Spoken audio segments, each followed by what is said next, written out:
આજે વાત કરીશું કન્ટિન્યુઅસ રૂલ્સ એટલે કે ચાલુ કાળના નિયમો, જેને ING ના નિયમો તરીકે પણ ઓળખાય છે.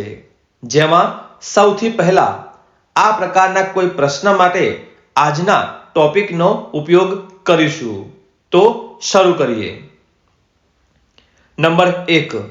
સામાન્ય રીતે શબ્દના છેડે ING પ્રત્યય લગાવવાથી તે ચાલુ કાળના રૂપમાં ફેરવાય છે. ઉદાહરણ: stand, standing, walk, walking, laugh, laughing. ત્યાર પછી બીજો નિયમ: જો શબ્દના અંતે ઈ હોય અને તેનો ઉચ્ચાર થતો ન હોય તો તેને દૂર કરી ING પ્રત્યય લગાવવું, પરંતુ ઉચ્ચાર થતો હોય તો ફક્ત ING લગાવવું. જેના ઉદાહરણમાં રાઈટ, ઈ નો ઉચ્ચાર થતો નથી તો રિમૂવ કરીને ING, રાઇટિંગ.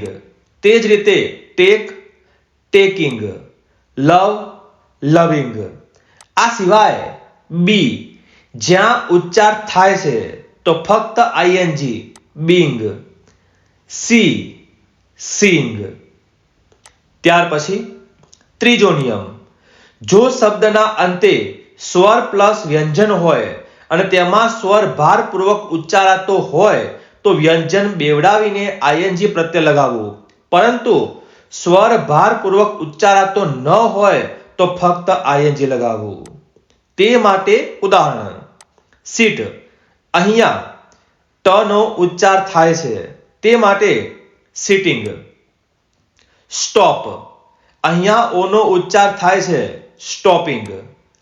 Put, putting. આ સિવાય ઓપન, અહીંયા ઈ નો ઉચ્ચાર થતો નથી જેથી ફક્ત ઓપનિંગ. Gather, gathering. ચોથો નિયમ: જો શબ્દના અંતે બે સ્વર પ્લસ વ્યંજન હોય તો ફક્ત ING લગાવવું. તે માટે ઉદાહરણ: રીડ, જેમાં બે સ્વર પ્લસ વ્યંજન જેથી ફક્ત ING, રીડિંગ.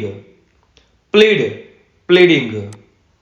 અને અંતે પાંચમો નિયમ: જો શબ્દના અંતે સ્વર પ્લસ વાય કે વ્યંજન પ્લસ વાય હોય તો ફક્ત ING લગાવવું. ઉદાહરણ: play, playing, fly, flying, cry, crying, try, trying. તો હવે આપેલા પ્રશ્નનો જવાબ તમે આપી શકો છો કે કઈ જોડ ખોટી છે. આવા જ ES સંલગ્ન તમામ ટોપિક માટે સબસ્ક્રાઇબ કરો. જલ્દી મળીશું નવા વિડીયોમાં.